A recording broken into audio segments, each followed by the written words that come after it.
नमस्कार. आज आपण बघणार आहोत पोह्यांची रेसिपी. तर इथे मी कढईत तेल घेतलं आहे. तेल गरम झाल्यावर यावर मी शेंगदाणे छान तळून घेणार आहेत. तर शेंगदाणे तळले आहे हे मी काढून घेते. नंतर मोहरी, जिरे, कढीपत्ता, हिरवी मिरची थोडी परतल्यानंतर यामध्ये कांदा घालायचा. तर मिरची परतली आहे. नंतर यामध्ये कांदा पण 2 मिनिटे परतून घ्यायचा. तर यामध्ये घालणार हळद आणि आपण जे भिजवलेले पोहे आणि शेंगदाणे एकत्र करून यामध्ये मिक्स करायचे.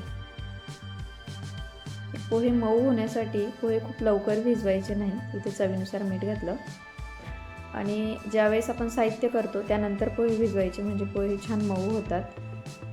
बघू शकता छान मऊ झाले आहेत. व्हिडिओ आवडला असेल तर व्हिडिओला लाईक, शेअर, सबस्क्राईब नक्की करा.